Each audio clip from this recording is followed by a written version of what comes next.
Chapter 4. When therefore the Lord knew how the Pharisees had heard that Jesus made and baptized more disciples than John, though Jesus himself baptized not, but his disciples, he left Judea and departed again into Galilee. And he must needs go through Samaria. Then cometh he to a city of Samaria, which is called Sychar, near to the parcel of ground that Jacob gave to his son Joseph. Now Jacob's well was there. Jesus therefore, being wearied with his journey, sat thus on the well, and it was about the 6th hour. There cometh a woman of Samaria to draw water. Jesus saith unto her, Give me to drink. For his disciples were gone away into the city to buy meat.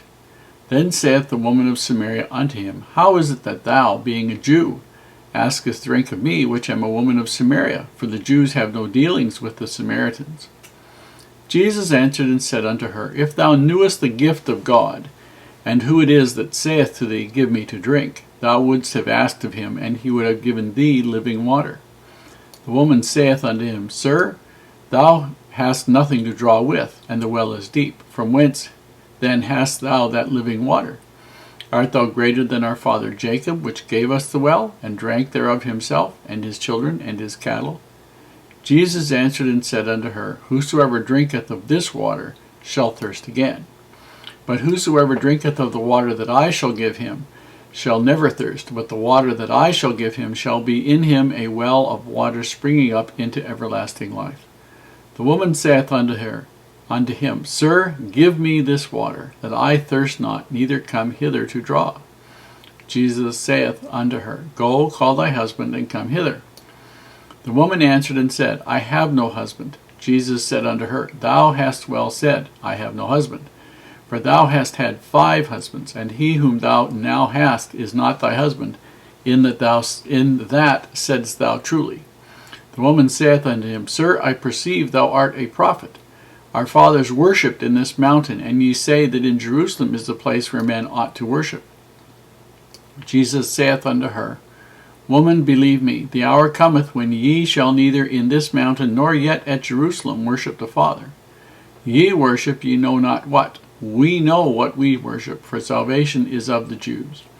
But the hour cometh, and now is, when the true worshippers shall worship the Father in spirit and in truth, for the Father seeketh such to worship him.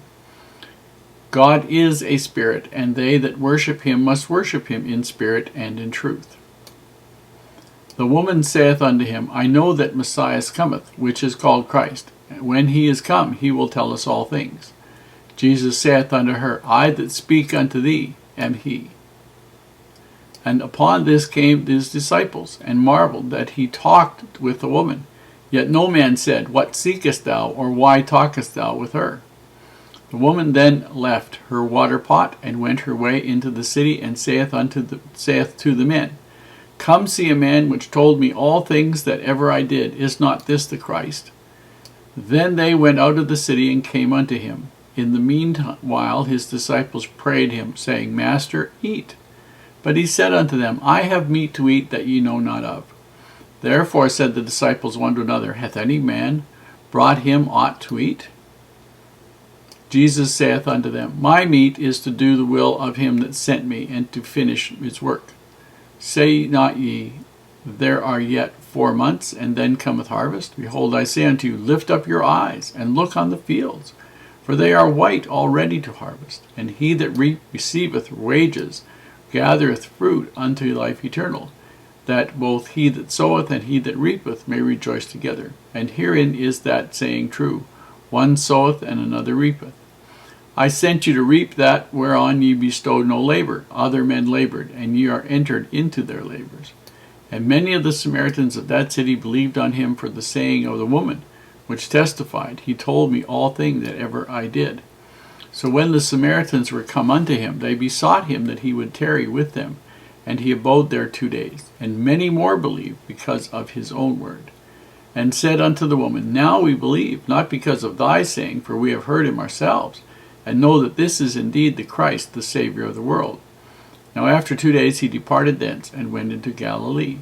For Jesus himself testified that a prophet hath no honor in his own country. Then when he was come into Galilee, The Galileans received him, having seen all the things that he did at Jerusalem at the feast, for they also went unto the feast. So Jesus came again into Cana of Galilee, where he made the water wine. And there was a certain nobleman whose son was sick at Capernaum. When he heard that Jesus was come out of Judea into Galilee, he went unto him, and besought him that he would come down and heal his son, for he was at the point of death. Then said Jesus unto him, Except ye see signs and wonders, ye will not believe. The nobleman saith unto him, Sir, come down, ere my child die. Jesus saith unto him, Go thy way, thy son liveth. And the man believed the word that Jesus had spoken unto him, and he went his way. And as he was now going down, his servants met him, and told him, saying, Thy son liveth. Then inquired he of them the hour when he began to amend. And they said unto him, Yesterday at the 7th hour the fever left him. So the father knew that it was at the same hour in the which Jesus said unto him, Thy son liveth, and himself believed, and his whole house. This is again the second miracle that Jesus did when he was come out of Judea into Galilee. Here in chapter 4, the Savior is going to Galilee. On the way between Jerusalem and Galilee, the easiest, fastest way to go is through Samaria. Samaria is where the Samaritans lived. They had their own temple in the area, Mount Gerizim, if I remember correctly. And the Jews hated the Samaritans, considered the Samaritans, we've dealt with this before, subhumans, not worthy of having anything to do. They would not touch them. They considered them unclean. If they were drowning, you could throw them a rock. It didn't have to help them in any way, shape, or form. The Savior sits down at Jacob's well, and a Samaritan woman shows up to draw water. There would have been nothing there to get water with. Okay? And so the Savior is there waiting, and the woman shows up to draw water, and he asks her for a drink, and the woman is astounded.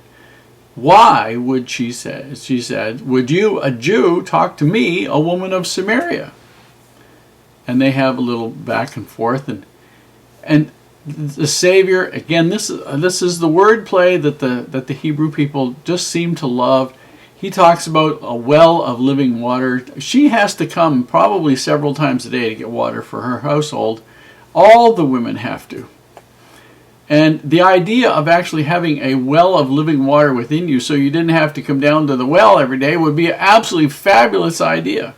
And she wants to have it. And even though they're sort of maybe sparring a little bit with the words, she's getting the meaning. And finally, the Savior says, basically, a Jew would not normally talk to a woman without her husband there.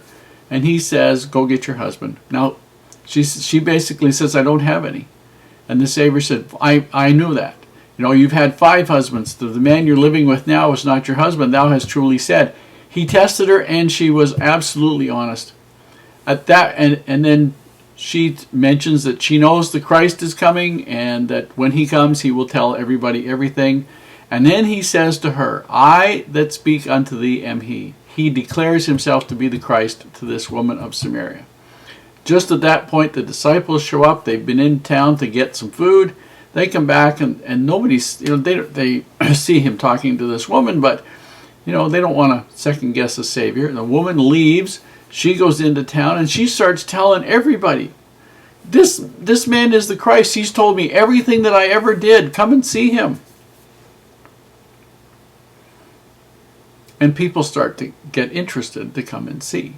In verse 34, disciples are encouraging the Savior to eat some of the food they brought. They say meat. They don't mean meat. They just mean food. And he said, my meat is to do the will of him that sent me. He gets nourishment by doing the will of his Father and to finish his work. And then he says something that a lot of people do not understand. The field is white and ready to harvest. If they look out all across the world, there are millions of people waiting, desperate to hear the gospel, who desperately need it, desperately want it, but don't know where to turn.